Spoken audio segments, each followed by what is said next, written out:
खंड 2 इकाई नंबर 5 कबीर की विचार चेतना और प्रासंगिकता। इकाई की रूपरेखा, उद्देश्य, प्रस्तावना। कबीर साहित्य के मूल्यांकन की ऐतिहासिक पृष्ठभूमि। आज के संदर्भ में कबीर का मूल्यांकन। कबीर पर सिद्धों और नाथों का प्रभाव। कबीर का दर्शन, ब्रह्म, जीवन, माया, जगत, मोक्ष। कबीर के राम भक्ति सारांश। अभ्यास प्रश्न। उद्देश्य, भक्ति काव्य नंबर 1 निर्गुण काव्य। खंड की यह पहली इकाई है। इसे पढ़ने के बाद आप कबीर साहित्य के मूल्यांकन को ऐतिहासिक पृष्ठभूमि की परिचित हो सकेंगे। आज के संदर्भ में कबीर का मूल्यांकन कर सकेंगे। कबीर पर सिद्धों और नाथों के प्रभाव को परख सकेंगे और कबीर के दर्शन के विविध पक्षों का अध्ययन कर सकेंगे। प्रस्तावना। कबीर के काव्य के मूल्यांकन से संबंधित विभिन्न पक्षों पर इस इकाई के अंतर्गत विचार किया जा रहा है कि पहली समस्या को यही है कि कबीर के मध्यकालीन समाज के एक प्रतिनिधि रचनाकार के रूप में कैसे देखा जाए। दूसरी समस्या यह है कि कबीर तथा अन्य संत कवियों पर पूर्ववर्ती धर्म साधना तथा सांस्कृतिक परंपरा का क्या कोई प्रभाव है या नहीं। तीसरा प्रश्न यह है कि कबीर अपने युग में नए विचारों के वाहक, अद्वितीय चिंता तथा रचनाकार के रूप में किस प्रकार महत्वपूर्ण भूमिका निभा रहे थे। चौथा प्रश्न यह है कि आज कबीर साहित्य की कोई सार्थकता तथा प्रासंगिकता है या नहीं। इसके अतिरिक्त कबीर की विचारधारा और उनके दर्शन को लेकर अनेक प्रकार की भीतियां फैली हैं, अतः उनके दर्शन पक्ष को ठोस रूप से प्रस्तुत किया गया है और यह बताया गया है कि वे तो गोरखनाथ के अनुयायी थे और न शंकराचार्य के। उनका अपना स्वतंत्र दर्शन था। कबीर साहित्य के मूल्यांकन को ऐतिहासिक पृष्ठभूमि। किसी भी रचनाकार की विचारधारा अथवा विचार चेतना का उद्भव और क्रमिक विकास किसी विशिष्ट ऐतिहासिक परिस्थितियों के कारण ही होता है। कबीर का विचार चेतना और उसकी प्रासंगिकता का अध्ययन करने के लिए यह आवश्यक है कि उसे प्रचलित तत्कालीन परिस्थितियों के ठोस संदर्भ में देखा जाए और इस बात को छानबीन की जाए। उक्त परिस्थितियों से उनकी सोच समझकर उनकी अनुभव प्रक्रिया और उनके संज्ञान को किस प्रकार प्रभावित किया। यद्यपि मध्य युग में धार्मिक और दार्शनिक प्रणाली सांप्रवाद और सीमाओं में जकड़ी थी, किंतु इससे यह निष्कर्ष यांत्रिक रूप से निकलता सर्वथा भ्रात होगा कि कबीर के विचार अथवा मध्य युग के सभी विचार सामंती शासकों को हितों के पृष्ठपोषक थे। सांप्रति विचारधारा की सीमाओं तथा उस युग की ऐतिहासिक बाधाओं की जकड़बंदी के कारण कबीर की विचारधारा की भी सीमाएं हैं, जिनके परिणामस्वरूप अनेक प्रकार की असंगतता की झलक कबीर में भी उल्लेखनीय स्पष्टता के साथ दिखाई देती है। कबीर नागपंथी योगी परिवार में पले बड़े थे। ये नाथ पंथी न तो हिंदू माने जाते थे न मुसलमान। कबीर नामक पुस्तक में हजारी प्रसाद द्विवेदी इस तथ्य की पुष्टि करते हैं कि योगी जाति का संबंध नाथपंथ से है। जान पड़ता है कि कबीर के बस में भी नाथपंथी संस्कार पूरी मात्रा में थे। यदि नाथपंथी सिद्धांतों की जानकारी न हो तो कबीर की वाणियों को समझ सकना भी मुश्किल है। गोरखनाथ के समय से ही नाथपंथी लोग हिंदुओं और मुसलमानों के बाह्याचार, धार्मिक पाखंड, जात पात की कट्टरता, सामाजिक रूढ़िवाद और धार्मिक अंधविश्वासों के विरुद्ध भारत के पश्चिमी, उत्तरी और पूर्वी भागों में अपना आंदोलन चला रहे हैं। नाथपंथियों के गृहस्थ लोग भी शामिल थे, पर आंदोलन का नेतृत्व मुख्यतः वैरागिकों और फकीरों के हाथ में था। वे स्वच्छता की से गरीबी का, सादगी और सांस्कृतिक सुखों को विरक्त संतों का जीवन जीते थे। एक आंदोलन के रूप में नाथपंथियों की यह जीवन शैली सामंती, विलासिता, ऐश्वर्य और मदान्धता के खिलाफ इस प्रकार के प्रोटेस्ट का विरोध अभिव्यक्ति थी। साम्यवाद के खिलाफ यह विरोध साम्यवाद शासक वर्ग के रहन सहन के तौर तरीके, उनकी शाह-खर्ची और ऐशो के आराम के पीछे दीवाने रहने की उनकी आदतों के खिलाफ विरोध के रूप में प्रकट होता है। सांसारिकता को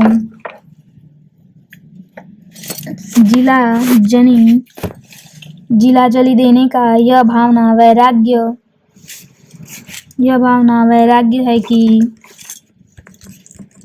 प्रवृत्ति दरअस उनकी विरोध भावना की है आध्यात्मिक अभिव्यक्ति थी। दिल्ली सल्तनत के शासकों के काल अर्थात 14वीं-15वीं सदियों में भूराजस्व की वसूली क्रम के किसानों पर जिस प्रकार के जुल्म होते थे, उनके विरोध में लाखों किसान अपने गांव छोड़कर, जमीन घर द्वार छोड़कर भाग जाते थे। शहरों के दस्तावेज कारीगरों की टोली में शामिल हो जाते थे। यहाँ मध्य युग के इतिहासकारों द्वारा संदर्भ में प्रस्तुत किए गए तथ्यों को, निष्कर्षों को विस्तार से रखने की गुंजाइश न होने के कारण सिर्फ इतना बताया जा सकता है कि किसानों पर जुल्म ढाने की हिंदू और मुसलमान भूस्वामी समान रूप से हिस्सा लेते थे।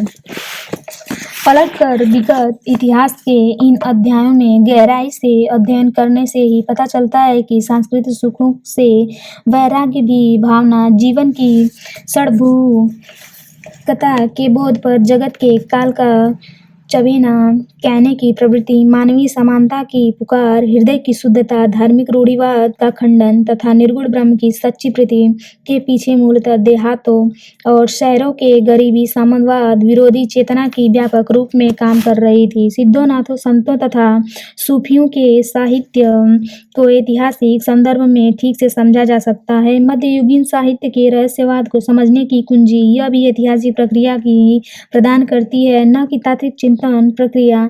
कबीर के रहस्यवाद और एकस्ववाद को दर्शन की कसौटी पर परखना सर्वथा गलत है।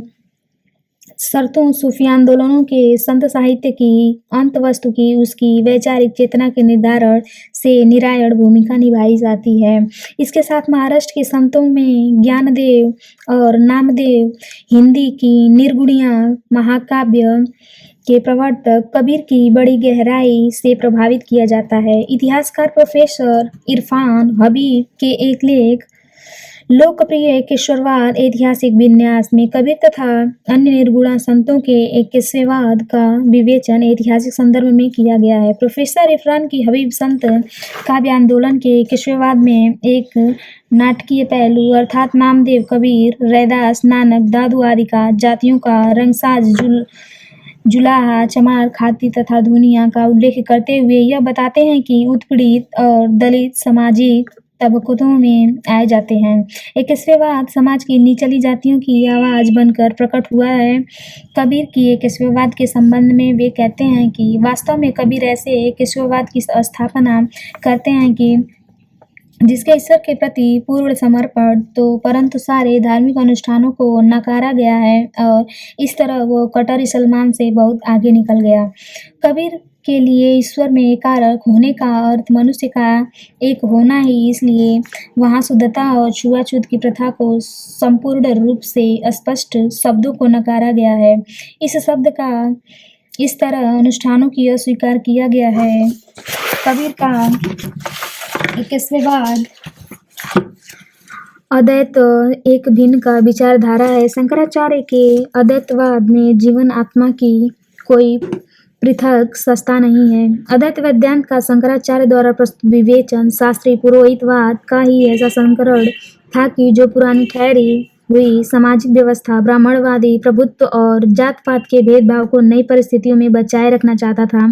शंकराचार्य ने नेतृत्व में नए सिरे से सारे हिंदुस्तान में मठों और मंदिरों को प्रतिष्ठा हुई। सामंती राजाओं और भूस्वामियों ने दान तथा संरक्षण के द्वारा इस शास्त्रीय पुरोहित बाह्य विचारों, यज्ञों और मंदिरों को प्रोत्साहित कर वैद्यों, जैनों, शैवों, शक्तों और अवैदिक श्रमण परंपराओं को परास्त करने के लिए ईश्वर अद्वैतवाद को अपना नवीन घोषणा बना दिया। कबीर समेत भक्ति आंदोलन के सभी प्रारंभिक रचनाकारों को साहित्य अपने आप में शुद्ध धार्मिक आंदोलन की अभिव्यक्ति न होकर तत्कालीन सामाजिक आर्थिक यथार्थ की टकराहटों की असंगीता के आदर्शवादी अभिव्यक्ति हैं। भारतीय दर्शन के इतिहास के प्रसिद्ध व्याख्या की दामोदरन की पुस्तक भारतीय चिंतन परंपरा में भक्ति आंदोलन नाम के एक स्वतंत्र अध्याय है। हिंदी के मध्ययुगीन साहित्य को सही परिक्षेप में समझने के लिए इसका अध्ययन करना चाहिए। उनकी पुस्तक की उल्लेखित अध्याय का एक अंश उपर्युक्त संदर्भ में पठनीय है। भक्ति आंदोलन के रचनाकारों ने सांस्कृतिक क्षेत्र में राष्ट्रीय नवजागरण का रूप धारण किया। सामाजिक विषय वस्तु में वे जाति प्रथा के आधिपत्य और अन्यायों के विरुद्ध अत्यंत महत्वपूर्ण विरोध में घोटक थे। आंदोलन में भारत विभिन्न राष्ट्रीय इकाइयों के उदय में नया बल प्रदान किया, साथ ही राष्ट्रीय भाषाओं और उनके साहित्य और अभिवृद्धि का मार्ग भी प्रस्तुत किया। व्यापारी और दस्तकार सामंती उत्पीड़न मुकाबला करने के लिए इस आंदोलन में प्रेरणा प्राप्त करते हैं। यह सिद्धांत कि ईश्वर के सामने सभी मनुष्य, फिर वे ऊंची जाति के हो या नीची जाति के, समान हैं, इस आंदोलन का ऐसा केंद्र बिंदु बन गया कि जिसने पुरोहित वर्ग का और जाति प्रथा के आतंक के विरोध में संघर्ष करने वाले आम जनता पर व्यापक हिस्सों का अपने चारों का एकजुट किया।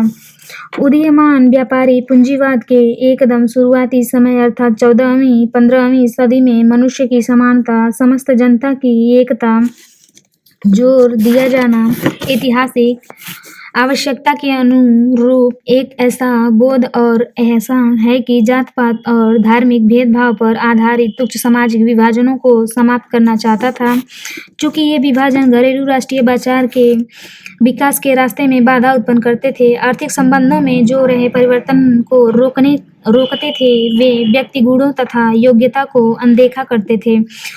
उदीयमान व्यापारी पूंजीवाद की आवश्यकताओं की अभिव्यक्ति की दृष्टि से धार्मिक वेशभूषा और आध्यात्मिक तर्क वितर्क के चोगों में प्रारंभिक भक्ति आंदोलन स्वतंत्रता, खासतौर पर व्यक्तिगत स्वतंत्रता और जात पात के श्रेणी क्रम से सामाजिक मुक्ति, ऐतिहासिक आकांक्षाओं एक विराट जनजागरण का अग्रदूत बनकर प्रकट हुआ। किंतु उनकी सीमाएं भी। यदि यह आंदोलन 17वीं सदी आते जाते क्षत्रिय पुरोहितवाद के द्वारा जीत लिया गया, इस पर स्वर्ण हिंदू समाज के रूढ़िवाद हावी हो गया। तुलसीदास अपनी रचनाओं में भक्ति आंदोलन के प्रारंभिक प्रवर्तकों की, जिस पर भाषा के पृष्ठता करते हैं, खिल्ली उड़ाते हैं और वे वैदिक पौराणिक संस्कृति में मानव मूल्यों की पुनः प्रतिष्ठा करते हैं, उससे भी उपर्युक्त निष्कर्ष को स्पष्ट रूप से समझने की मदद मिलती है। तुलसीदास ने संबंधी पाठ में भक्ति काल की ऐतिहासिक परिणतियों का ही परिप्रेक्ष्य विस्तार प्रस्तुत किया। यहाँ आपके मन में यह प्रश्न उठ रहा होगा कि जनजागरण का यह विराट आंदोलन विफल हो गया क्यों? इस प्रश्न का बहुत अच्छा उत्तर है कि दामोदरन ने दिया है। उनका कहना है कि भक्ति काल की अपनी सीमाएं यह सच है कि सामूहिक प्रार्थनाओं, नृत्यों तथा संकीर्तनों के संतों व्यक्तित्व जनता का सृजनात्मक क्षमता की प्रेरणा प्रदान कर रहा है। उनके व्यक्तित्व ने जनता में एक नई चेतना जगाई और क्रियाशीलता के लिए विशाल जन समुदाय में नई स्फूर्ति पैदा की। उसने समाजवाद के अंतर्गत फैल जातिवाद की धार्मिक अलगाव को भी खत्म किया। किंतु धर्म के लिए प्रेरणा मूलतः संवेदनात्मक अधिक होती है कि तर्क करने का अथवा व्यक्तिपूर्वक सोचने का अवसर कम मिलता है। अतः धार्मिक भावना न हो तो सामाजिक समस्याओं को तर्कसंगत विश्लेषण के लिए सक्षम है, न ही इन समस्याओं का युक्त समाधान ढूंढ निकालने में वह अधिक सफल होती है। भक्ति आंदोलन ने आम जनता में जागृति को पैदा की, किंतु वह सामाजिक और आर्थिक व्यवस्था में मौजूद असंगतियों में वास्तविक कारणों को समझने और मानव के दुखों को, पीड़ाओं को नृत्य समाधान प्रस्तुत करने में सफल नहीं हुआ। यही एक मुख्य कारण है कि आंदोलन की परिणति, जिनके समाप्ति उत्पीड़न और पुरोहिती रूढ़िवाद के विरुद्ध जनता को संयुक्त किया है, अंततः घोर संगठितवाद में हुई। सिख धर्म की विकास प्रक्रिया इनका स्पष्ट उदाहरण है।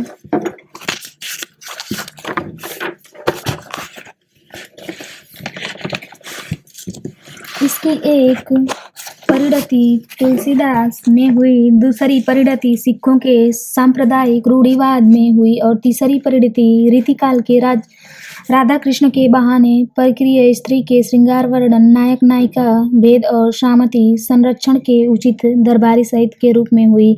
सामाजिक, आर्थिक, ऐतिहासिक में झांककर श्री के दामोदरन ने बताया है कि यदि यह आंदोलन सदा के लिए सामाजिक असमानताओं और जाति प्रथा से उत्पन्न अन्यायों को खत्म कर नहीं सकता, तो संभवतः इसका मुख्य कारण यह है कि कारीगर, व्यापारी और दस्तकार, जो इस आंदोलन में प्रधान आर्थिक आधार से अब भी कमजोर और असंगठित थे। इतिहासकार इरफान हबीब की यह मान्यता है कि इससे पहले हिंदुस्तान के अंदर धीमी गति के उदित होने की, व्यापारी पूंजीवाद, साम्यवाद पर विजय पाना, विज्ञान, तर्कशीलता तथा प्रौद्योगिकी के क्षेत्रों में अपना सामुदायिक विकास कर हिंदुस्तान को प्रगति की नई मंजिल पर पहुंचता है। मुगल शासन के उत्कर्ष काल में ही उसकी अवनति शुरू हो गई। अकबर के शासक के दौरान कट्टरपंथी इस्लाम और कट्टरपंथी हिंदुत्व के झंडे के नीचे प्रौद्योगिकी, ज्ञानोन्मेष और लौकिक जीवन के प्रति तर्कशील दृष्टिकोणों को आगे ले चलने वाली ताकतों को पीछे हटना पड़ा। इतिहास का संक्रमणशील अवस्था के इसी दौर में अर्थात 17वीं सदी में यूरोप का व्यापारी पूंजीवाद धमाका, जिसके पास विज्ञान की अभ्युदयशील नई शक्ति थी। देश देशांतर पर प्रभुत्व हासिल करने वाले समुद्री बेड़े भी मुगल शासन का अधिकृत इतिहास लिखने वाले अबुल फजल के हवालों से भी इन्हीं तथ्यों में पुष्टि होती है। भक्तिकाल के अंतिम दौर से उसकी रूढ़िवादी परिणति और शास्त्रीय पुरोहितवाद का निर्विवाद पुनः प्रतिष्ठा समझने के लिए इतिहास के इस आधारभूत नियम पर गौर करना आवश्यक है कि भक्ति आंदोलन के प्रभाव से उसके अंदर परस्पर विरोधी दो प्रवृत्तियां क्रियाशील थीं। एक प्रवृत्ति का प्रतिनिधित्व सरहपा, गोरखनाथ, ज्ञानेश्वर, नामदेव, बाबा शेख फरीद आदि की विरासत को संशोधित परिकृष्ण करने का संत काव्यधारा के रचनाकार कर रहे थे। दूसरी प्रवृत्ति का प्रतिनिधित्व अद्वैत वेदांत के व्याख्याताओं के रामानुज, मध्य, निर्वाक आदि के विभिन्न संप्रदाय कर रहे थे। भक्ति आंदोलन के इस दंत अथवा अंत विरोध पर उनके समालोचनों के नए सिरे से विचार किया कि हिंदी समालोचना के लंबे अरसे तर्क या समझा जा सकता है। मध्यकुल के इतिहास में भक्तिकालीन के साहित्य के भीतर अंतर्निहित अंतर्निर्बोध की व्याख्या की कुंजी हिंदुत्व के इस्लाम के संघर्ष में मिलती है। इस दृष्टि को श्याम सुंदर दास, आचार्य रामचंद्र शुक्ल, राम कुमार वर्मा, परशुराम चतुर्वेदी आदि ने पल्लवी किया था। लंबे समय के बदमूल से इस धारणा का खंडन करने और नई दृष्टि से सोचने की प्रेरणा सबसे पहले डॉक्टर रामविलास शर्मा की ओर से ले आई। आचार्य हजारीप्रसाद द्विवेदी और हिंदी आलोचना नामक पुस्तक के उन्होंने मध्यकाल हिंदू में सामंतों, पांडवों, पुरोहितों आदि की भूमिका का प्रश्न उठाकर व्याख्या का नया सूत्र उपलब्ध कराया। जो लोग इस्लाम और हिंदू धर्म की टक्कर में मध्यकालीन समाज का आशा निराशा का स्रोत ढूंढते हैं, वे उस समय के साहित्यिक आंदोलन को सामाजिक आधार पर सही पता नहीं लगा सकते। डॉक्टर रामविलास शर्मा से पहले भक्तिकाल के उद्भव की व्याख्या के संदर्भ में डॉक्टर हजारीप्रसाद द्विवेदी ने भी हिंदू मुस्लिम संघर्ष के सांप्रदायिक आग्रह की खोज करते हुए एक लंबा निबंध भारतीय चिंता का स्वाभाविक विकास शीर्षक से लिखा था कि मध्य युग के लोक जीवन के भीतर की उस शक्ति की ओर इशारा किया जो उसे स्वाभाविक विकास की ओर ठेले लिए जा रही है। भक्तिकालीन भारतीय समाज के भीतर उभर रहे मूलभूत अंतर्विरोध की खोज करते हुए डॉक्टर नामवर सिंह ने दूसरी परंपरा की खोज में जो निष्कर्ष निकाला है वह डॉक्टर रामविलास शर्मा की हजारीप्रसाद द्विवेदी द्वारा बताए गए सूत्रों का ही नई रूपांतरण है। नामवर सिंह का कहना है कि मध्य युग के भारतीय इतिहास का मुख्य अंतर्विरोध शास्त्र की लोक के बीच द्वंद्व है, न इस्लाम और हिंदू धर्म का संघर्ष। अपनी इस स्थापना की निहितता के स्पष्ट करते हुए नामवर सिंह विख्यात मार्क्सवादी इतिहासकार जॉन ने एक लेख भारतीय सभ्यता संस्कृति के भीतर संघर्ष और गैर करना आवश्यक है कि इस प्रकार है। ऐसे समय आते रहे हैं जब आर्य लोग अपनी आत्मसात पर प्रवृत्ति को खो देते हैं, तो परिणाम यह होता है कि ब्राह्मणवादी निर्कुशलता पहले से ही आर्थिक दृष्टि से दलित जनता पर निष्ठुरतापूर्वक लाद दी जाती है। ऐसी परिस्थिति में संकट अनिवार्य था।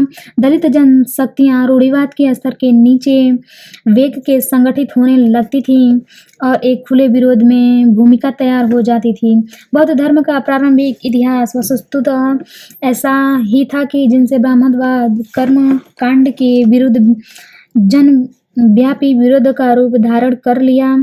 जॉन इवरीन में उक्त लेख का दूसरा उदाहरण भी गौर करने लायक है, जो भक्ति काल के प्रारंभिक रचनाकारों मुख्यतः संतों के वैष्णवों के साहित्य पर प्रकाश डाला है। ये संप्रदाय ब्राह्मण धर्म के अनुदारता के विरुद्ध व्यापक जन विरोध के रूप में जानता है और अपनाए गए हैं। वे आंदोलन रहस्यवादी प्रकृति में और व्यक्ति को जाति तथा रूढ़ियों की परवाह किए बगैर अपने ढंग से पूर्णता प्राप्त करने का आह्वान करते हुए ब्राह्मणों ने पुरोहितवाद के सीधे चुनौती दे रहे थे। इस प्रकार का लोक संस्कृति वह मुख्य माध्यम बन गई थी कि जिसके द्वारा यह धार्मिक विरोध जनता में फैल गया था। कालक्रम से उन आंदोलनों के समान ही लोक संस्कृति उच्चवर्गीय आचार संहिता और अवज्ञा का साधना बन गई। इसका परिधान हमेशा एक समृद्ध मानववाद रहा कि जिसके जीवन में पूर्ण स्वीकृति और उद्भोग का भाव निहित था, और इस प्रकार भावना तपस्या और उपासना का बल देने का कट्टर पंथ सर्वथा विपरीत थी। दूसरी परंपरा की खोज संतों और वैष्णवों की बनियों तथा पदों के सारत्व पर अपना काल्पनिक आग्रह चस्पा कर देता है, अतः उल्लेखित रेखांकित वाक्यांशों से सहमत होना मुश्किल है। नामवर सिंह ने इस पहलू को अनदेखा कर दिया था। सारे संत के वैष्णव रचनाकार लैंगिक जीवन और ऐन्द्रिक उपभोग का तिरस्कार करते हैं। जॉन इवरीन संभवतः संतों के साहित्य से पूरी तरह परिचित न थे, इसलिए यह गलती हुई थी। अगर आप इस्लाम और हिंदू धर्म के बीच अंतर्विरोध की कुंजी बनाकर भक्ति का साहित्य और व्याकरण करेंगे तो उनकी विवशता होगी, और कबीर की इस्लाम का या हिंदू विस्तृत्व माने जाते हैं, जबकि कबीर न इस्लाम प्रतिनिधित्व करते हैं और हिंदुत्व का। इस प्रकार की गलती अनेक समालोचनों ने की। डॉक्टर धर्मवीर अभी अभी प्रकाशित पुस्तक कबीर की आलोचना में समस्या का विवश विवेचना किया गया। अयोध्या सिंह उपाध्याय हरिऔध 1916 में प्रकाशित पुस्तक कबीर वचनावली में कबीर तथा कबीर पथ हिंदू धर्म की एक शाखा वैष्णव मत के अंतर्गत परिगणित किया गया है। इस निष्कर्ष पर तीखी टिप्पणी करते हुए डॉक्टर धर्मवीर कहते हैं, हरिऔध जी का कबीर के दर्शन के बारे में यह निचोड़ तब है जो वे अच्छी तरह जानते हैं कि कबीर के अवतारवाद, देववाद, वर्णाश्रम धर्म, मूर्ति पूजा, कर्मकांड, व्रत उपवास और तीर्थयात्रा का जमकर खंडन किया है। कबीर ने इन धार्मिक बातों का विरोध करने में किसी संदेह में गुंजाइश नहीं छोड़ी। यदि कबीर तब भी वैष्णव धर्म में, तो यह हरिऔध का भी रामानंदी वैष्णव इन बातों में किसी एक बात का भी कबीर पर इस तरह खंडन कर सकता है। कबीर पर संतान की अनुशीलता करने वाले हिंदी के बड़े बड़े विद्वानों ने कितनी भ्रांति फैलाई है, कितना भयंकर गड़बड़ किया है। उनका उदाहरण हरिऔध जी का यह निष्कर्ष है कि कबीर द्वारा अवतारवाद और मूर्ति पूजा का खंडन मूलतः प्राचीन आर्य धर्म अवलंबन मात्र है, तथा कबीर साहब अंत में वेदांत धर्मावलंबी हो गए थे। कबीर वचनावली डॉक्टर धर्मवीर कबीर को आर्य धर्म, वैदिक परंपरा और इस्लाम के विरुद्ध सिद्ध करते हैं। उनकी मान्यता है कि वे साफ साफ कहते हैं कि मैं हिंदू नहीं हूँ, कोई मेरे मत की हिंदू व्याख्या न करे, मेरा वेदों से विरोध है। हिंदू धर्म के अवतारणों में नहीं मानता, लेकिन इसके बाद भी अयोध्या सिंह द्वारा पुस्तक में बार बार हिंदू लिखा गया है। अयोध्या सिंह की नई ब्राह्मणी दृष्टि इस बात के लिए जिम्मेदार है कि दलित समाज में धर्म अलग अलग पहचान नहीं बनने दी जाती है। उनका अपना धर्म अलग अलग, उनका धर्म की अलग परिभाषा है, लेकिन हिंदू लेखन इसे जबरन अपने से मिलवाना चाहते थे। इस प्रकार दलितों द्वारा किए गए धार्मिक विरोध के सारे इतिहास का नाम मात्र और उसके ऊपर हिंदुओं द्वारा अपने समा लेने की गुप्त प्रक्रिया कबीर की पृथक धर्म की स्थापना की अड़चन और फलस्वरूप असफलता है। यह तो कोई बात नहीं कि चूंकि कबीर ईश्वर मानते हैं कि हिंदू ईश्वर को मानते हैं, इसलिए कबीर हिंदू सिद्ध हो जाते हैं, तो ऐसे ईसाइयों और मुसलमानों को हिंदू कहना पड़ जाएगा। डॉक्टर धर्मवीर की इस पुस्तक आचार्य शुक्ल ने इस मत का भी खंडन किया गया कि कबीर, रैदास, दादू आदि संतों की वाणियों में ज्ञान का जो थोड़ा बहुत अवयव है वह भारतीय वेदांत का है। श्याम सुंदर दास, रामचंद्र शुक्ल, राम कुमार वर्मा, परशुराम चतुर्वेदी, माता प्रसाद गुप्त और कबीर के विरोधी तेवर के प्रशंसक नहीं माने जाते हैं, पर हजारी प्रसाद द्विवेदी को कबीर के बहुत बड़े प्रशंसक माने जाते हैं। डॉक्टर हजारी धर्मवीर कबीर की विचारधारा की सही समझ और पहचान के मामले में हिंदी आलोचना में गड़बड़झाले में हजारी प्रसाद द्विवेदी के योगदान को अचूक ढंग से उद्घाटित करते हुए कहते हैं, जो कबीर कहते हैं डॉक्टर द्विवेदी उसी तरह से नहीं लेते। वे इसमें अपनी ब्राह्मणी में कबीर को आर पार देखने का साफ कबीरी दर्पण है, लेकिन उस कबीरी दर्पण को हटाकर ब्राह्मणी दर्पण से कबीर को देखना चाहते हैं। फलतः उनके लिए कबीर एकदम दुर्बोध हो जाते हैं। उदाहरण के रूप में कबीर स्पष्ट शब्दों में वेद का विरोध करते हैं। डॉक्टर द्विवेदी को यह सिद्ध करना है कि वे वेद मत में समर्थक हैं। कबीर पुराण और मूर्ति पूजा का विरोधी है। डॉक्टर द्विवेदी को यह सिद्ध करना है कि कबीर का दर्शन पुराणों से ही निकला है। कबीर रामचंद्र को अपना गुरु नहीं मानते हैं, लेकिन द्विवेदी को कबीर से ज़्यादा उनका जनश्रुति को प्रश्रय देना है। कबीर के गुरु के रामचंद्र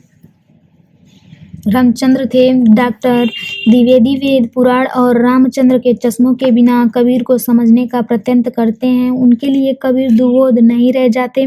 डॉक्टर द्विवेदी वैदिक पौराणिक रस्सों, चश्मों, चौखटों से बंधे हैं।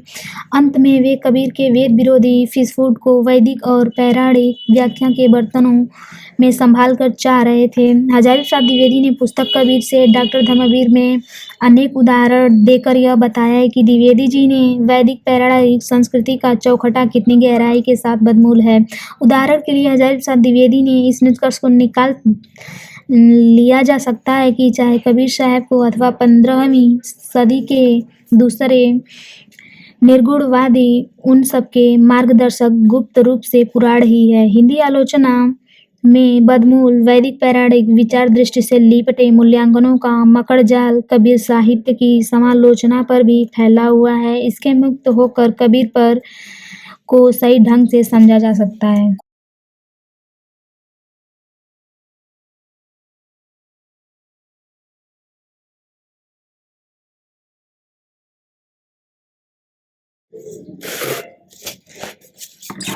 आज के संदर्भ में कबीर का मूल्यांकन।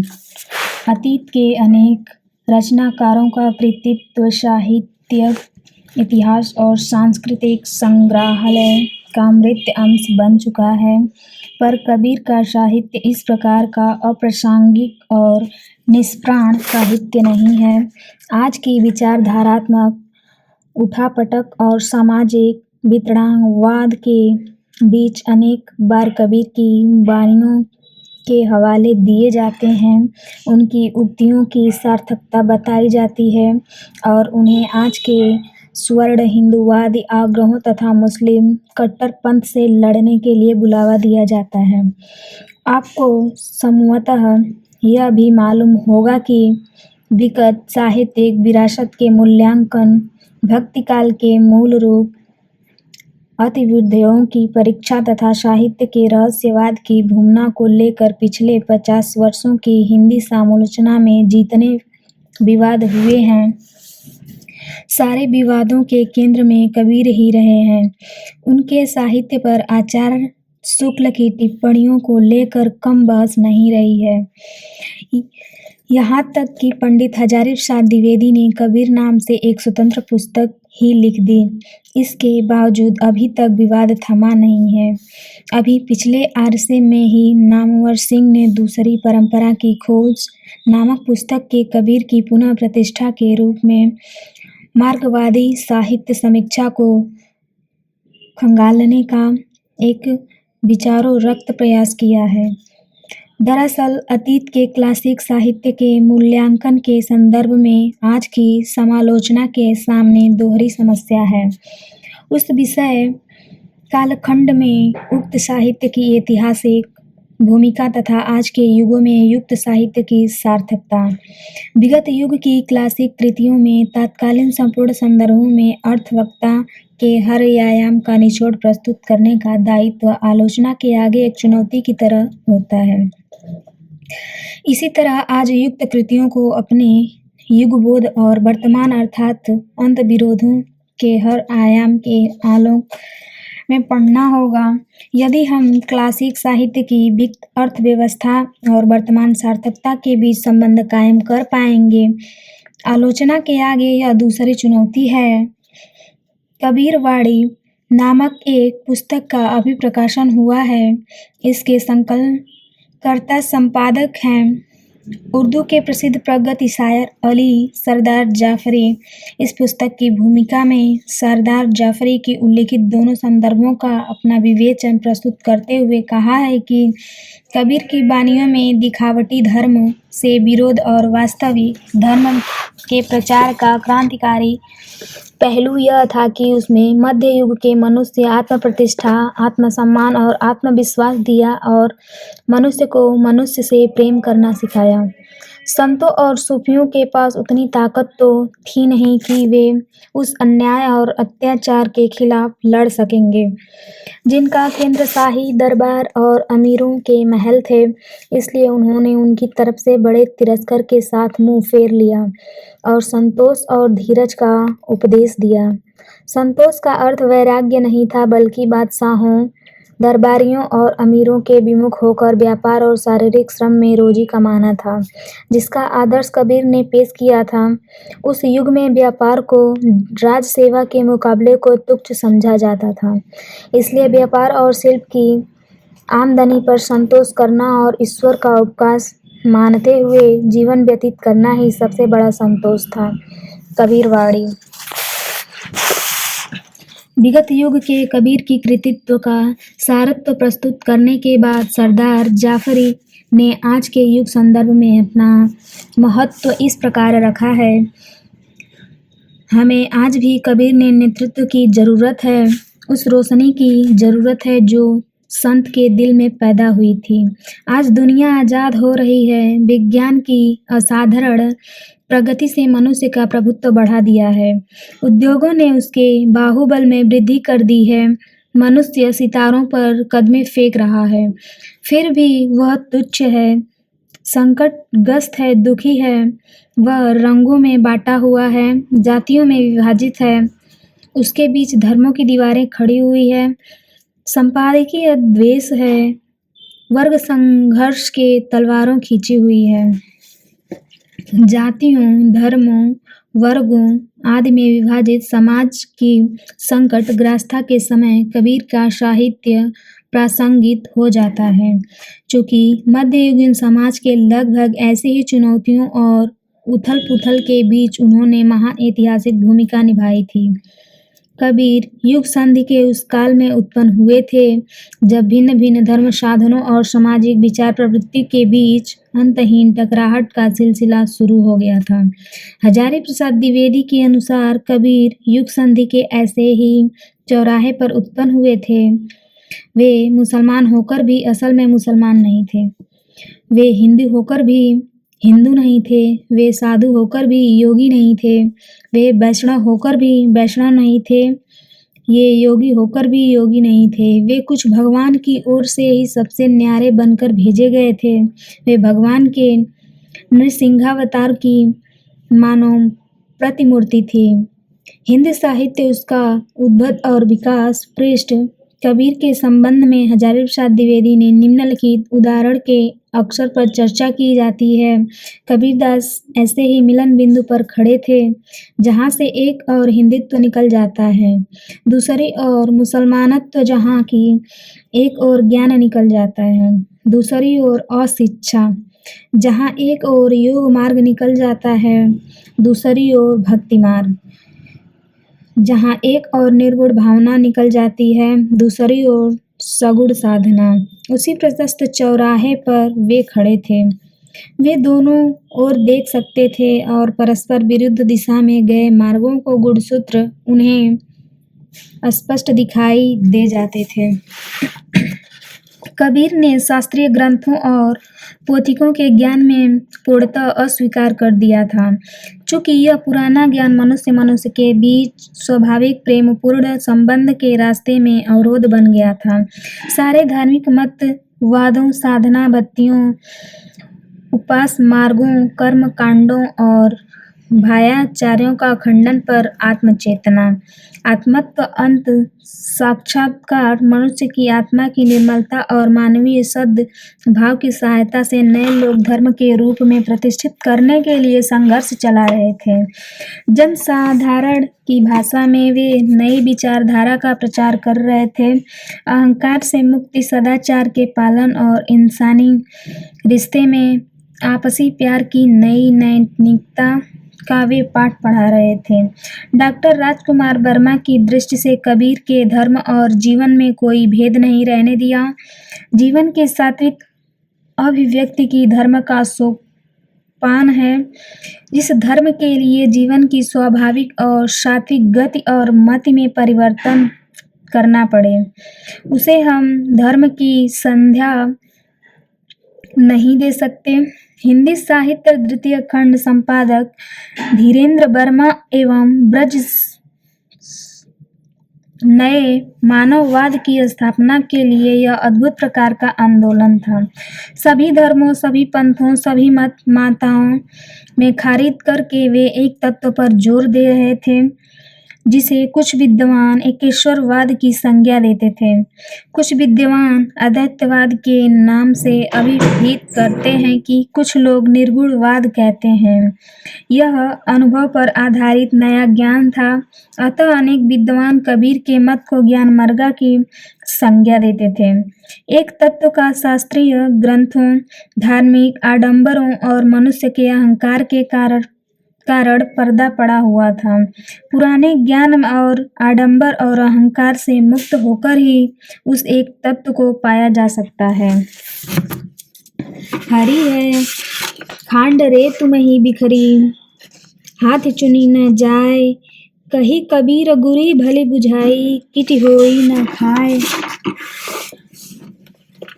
हरि तो खांड की तरह जो संसार रूपी रेत में बिखरा हुआ है, फैला हुआ है, मौजूद है। अहंकार और मद से उन्मत्त मन रूपी हाथी से चुन नहीं सकता। कबीर का कहना है कि गुरु ने उन्हें भलीभांति समझा बुझा दिया है कि अपनी सहज और सूक्ष्म शक्ति की कीट की तरह अथवा चींटी की तरह उस कांड को पाया जा सकता है। मैं यही कर रहा हूँ। हरि, ईश्वर, राम, गोविंद आदि उस परम तत्व के ही प्रतीक गंभीर के यह ईश्वरत्व को मानव प्रेम दोनों अभिन्न है। उसे पिता रूप में, माँ के रूप में, मित्र के रूप में, पति के रूप में, प्रेयसी के रूप में, सभी प्रकार के मानवीय रिश्तों द्वारा सहज ही पाया जा सकता है। जाति प्रथा और वर्णाश्रय व्यवस्था पर जितनी चोट कबीर ने की थी, उतनी मध्य युग के किसी ने भी नहीं की थी। कबीर को बानियों की तात्विक मीमांसा से क्रम का प्रायः सभी समालोचनों ने यह सिद्ध किया है कि कबीर ईश्वर का अस्तित्व स्वीकार करते हैं। इन विद्वानों ने यह भी सिद्ध किया है कि कबीर के निर्गुण ईश्वर अज्ञात परंपरा की सृष्टि से रचयिता ब्रह्मन में अस्तित्व में विश्वास करते हैं। पर श्री कबीर मंदिर बड़हरा के अविलास दास इन मान्यताओं का खंडन करते हैं। उनका कहना है कि कबीर ब्रह्मवाद नहीं मानते, बल्कि जीवात्मा को ही एक मात्र परम तत्व के रूप में स्वीकार करते हैं। कबीर के पदों का व्याख्या का सर्वत्र नया वैचारिक परिप्रेक्ष्य प्रस्तुत करते हुए श्री अभिलाष दास ने अपना अलग निष्कर्ष निकाला है। यह चेतन जीवन ही परम तत्व है। सारी कला कल्पनाओं, सारे ज्ञान विज्ञान इसी के हैं। जीव ही ईश्वर ब्रह्म, देसी देवता और भूत प्रेत की कल्पना करने वाला तथा वेद, बाइबिल, पुराण आदि शास्त्रों को रचने वाला, अतः जीव ही सर्वोपरि है।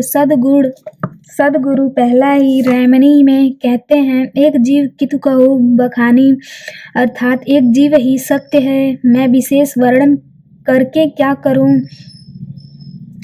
विश्वविद्यालयों के हिंदी जगत तथा हिंदी समालोचना क्षेत्र के विद्वानों के बीच कबीर के दर्शन और उनकी विचारधारा पर नए सिरे से विवेचन विश्लेषण की आवश्यकता महसूस की जा रही है, क्योंकि ब्राह्मणवादी चिंतन प्रणाली से कबीर की वाणियों की सुसंगत व्याख्या हो नहीं पा रही है। परंतु अभिलाष दास की व्याख्याएं कबीर से अभिप्रायों को कहीं अधिक सहज तथा सुसंगत रूप में पेश करती हैं। इन व्याख्याओं से यह भी स्पष्ट होता है कि कबीर अगम आगोचर परोक्ष निर्गुण के समर्थक न होकर यह लौकिकता और जीववाद में समर्पण। उदाहरण के लिए अभिलाष दास निम्नलिखित साक्ष्य की जो व्याख्या करते हैं उस पर गौर कीजिए। साच कहो तो तय नहीं, झूठ ही लागू प्यारी, मुँह सिर ढांचे ढेकुली, सींचे और की क्यारी। अर्थात यह सच्ची कहूँ तो कहना पड़ेगा कि परमात्मा है ही नहीं, पर लोग यह नहीं मानते कि झूठी बात को उन्हें पसंद आती है, झूठी बातें ही उन्हें प्रिय लगती हैं। लोग मेरे सिर पर ढेकुली ढालते रहते हैं और दूसरे की क्यारी सींचते हैं, अर्थात अनुनायी मेरे कहलाते हैं, और परिपोषण दूसरे मतों का करते हैं। इसी तरह निम्नलिखित पद की व्याख्या पर ध्यान दीजिए। अलख निरंजन लखे न कोय, जे ही बधे बंधा सब लोय, जे ही जुठे सब बाध अयाना, झूठा वचन साच कह माना। अर्थात अलक्षित पर ब्रह्म को किसी ने देखा नहीं, पर अचरज की बात है कि पर ब्रह्मन परमेश्वर की अवधारणा सब लोग बांध गए हैं। इस झूठ की मान्यता में सब अज्ञानी बने हैं। उस झूठे वचन को उन्होंने सच्चा करने का मान रखा है। यहाँ मैंने कबीर साहित्य के अध्ययन की इस नई दिशा में संकेत मात्र किया है। विस्तृत जानकारी के लिए अभिलाष दास कृत बीजक पारक, प्रबोधित व्याख्या और कबीर दर्शन नामक पुस्तकों की गंभीरता अध्ययन आवश्यक है। व्याख्या, आस्वादन, वैचारिक विश्लेषण और मूल्यांकन की दृष्टि से हिंदी समालोचना किस तरह ब्राह्मणवादी आग्रहों की कसौटियों से ग्रस्त है, यह कबीर के आलोचक नामक पुस्तक के लेखक डॉक्टर धर्मवीर दिखला चुके हैं। अतः वैदिक, पौराणिक, सांस्कृतिक दृष्टि पर पुनर्विचार की प्रक्रिया में कबीर एक जटिल समस्या बनकर आ खड़े हुए हैं, मानो आज की कह रहे हैं, यह जग अंधा है, मैं के ही समझावे, घर की वस्तु नजर नहीं आवत, दियना बारी के ढूंढत अंधा। इधर समकालीन कवियों कलाकारों के बीच कबीर पथ प्रदर्शक बनकर धमके हैं। अभी पिछले दिनों विश्व साहनी द्वारा लिखित नाटक कबीरा खड़ा बाजार में रंगमंच पर एक के रैना ने नाट्य प्रस्तुति की है। केदारनाथ सिंह ये नए कविता संग्रह के उत्तर कबीर नाम से एक लंबी कविता है, जो आज के यथार्थ की विडंबना को उलटवासी की शैली प्रस्तुत करती है। कथ और सांकेतिक व्यंजनाओं के कारण कबीर की वाणियाँ आज से पाठकों को समकालीन जीवन के बदले हुए संदर्भों में उतनी झकोरती हैं जितनी मध्यकालीन यथार्थबोध के संदर्भों में। इसलिए कबीर के साहित्य पर काल देवता का वश नहीं चलता, चूँकि धूल झाड़कर ही चुनौती के मौके पर वह बहस के अखाड़े में मुस्तैद होकर खड़ा हो जाता है।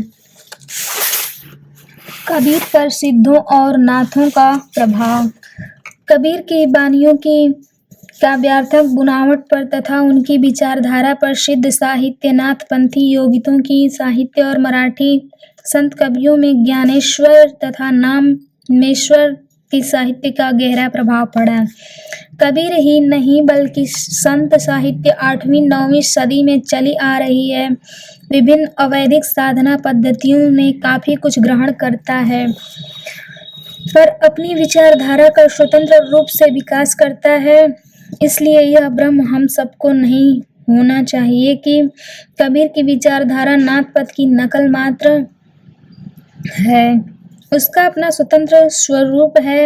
यद्यपि कबीर बौद्धों से भी बहुत कुछ लेते हैं, योगियों और तांत्रिकों से भी, पर कबीर न तो बौद्ध है, न हठयोगी, न नाथपंथी। 15वीं सदी में ठोस सामाजिक वास्तविकताओं और वैचारिक चुनौतियों के बरत कबीर की विचारधारा क्रमशः और उत्तरोत्तर विकसित होती है। बौद्ध धर्म का जब ह्रास हुआ तो 8वीं-9वीं सदी तक आते जाते वह तंत्र मंत्र की साधना में बदल गया और उसके अपने वायाचार्य का कर्मकांड भी बन गया।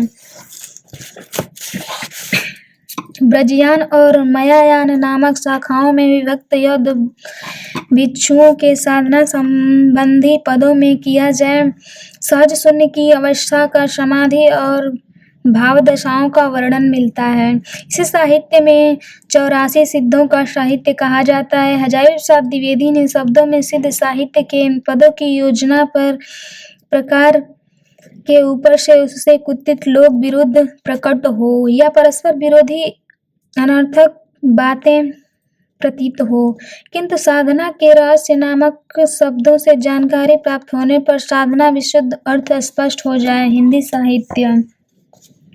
इन्हीं रचनाओं को उलटवासियों की संज्ञा दी जाती है। कबीर ने भी ऐसी उलटवासियों की रचना की है। इन्हें कूट पद या अन्योविक्त शैली के पद मानने से हिंदी विद्वानों में कोई कठिनाई नहीं रही। नाथपंथी जोगियों में खासकर मच्छिंद्र नाथ और गोरखनाथ ने की ऐसे कूट पद मिलते हैं। उलटवासी की यह काव्य परंपरा निर्गुण संतों की वाणियों के अपने परिपक्व और समृद्ध रूप में देखने को मिलती है। उदाहरण के लिए कबीर का निम्नलिखित पद देखा जा सकता है।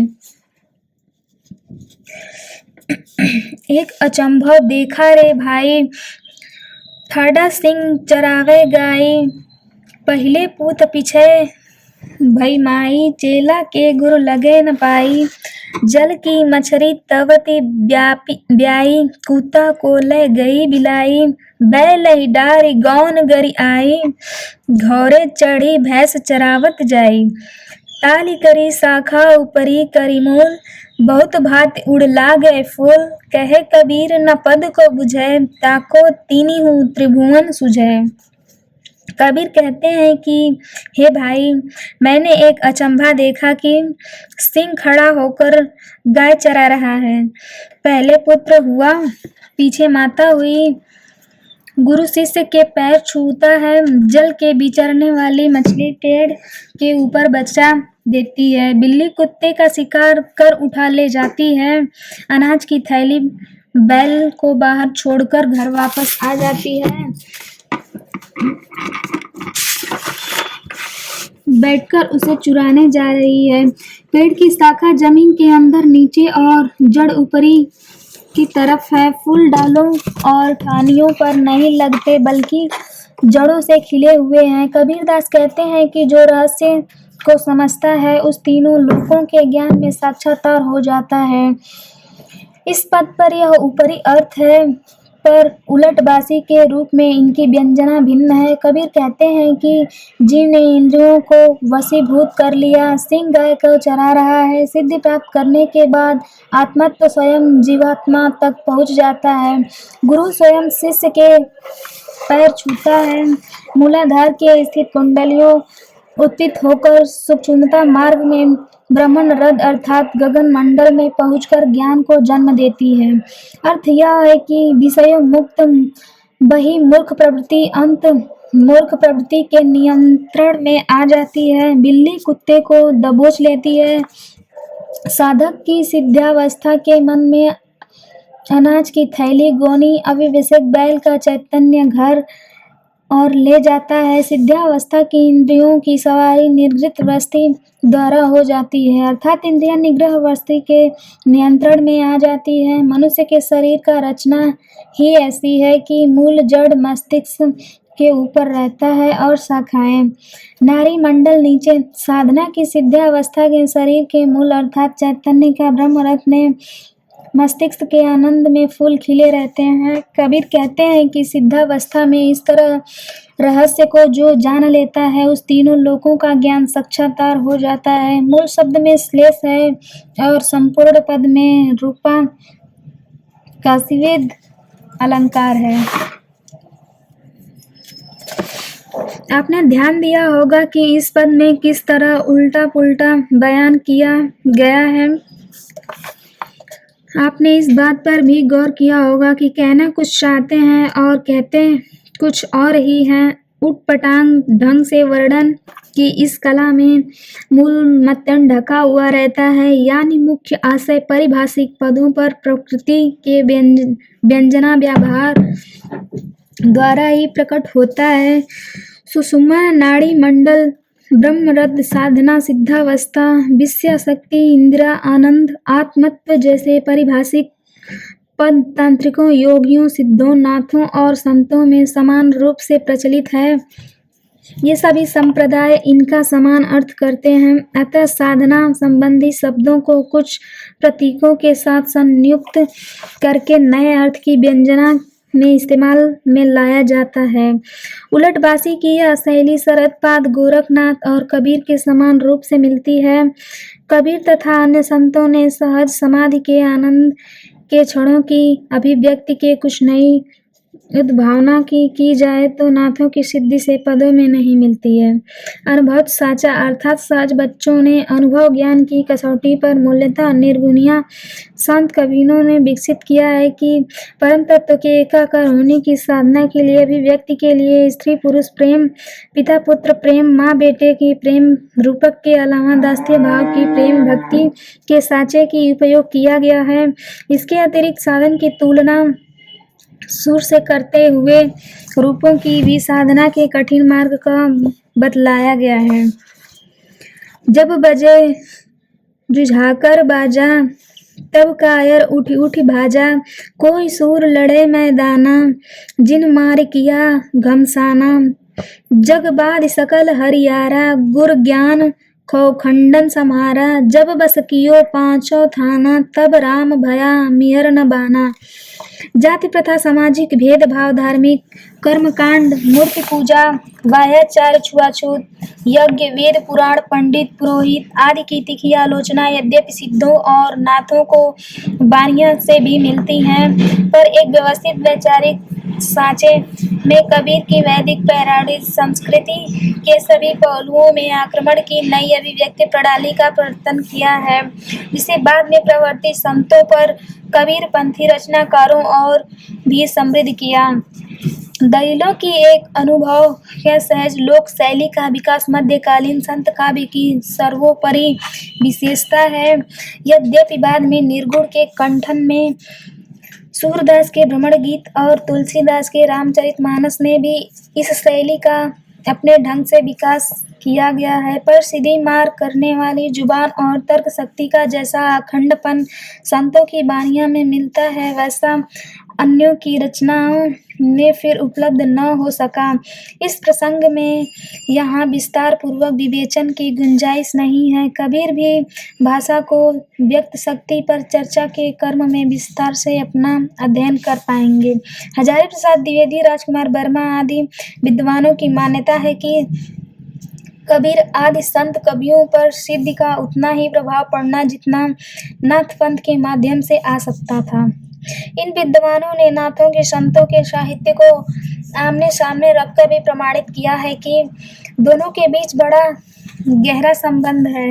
यह संबंध प्रत्यक्ष भी है, प्रगाढ़ भी। राजकुमार वर्मा की यह टिप्पणी उल्लेखनीय है। नाथ संप्रदाय की आचार निष्ठा, विवेचन,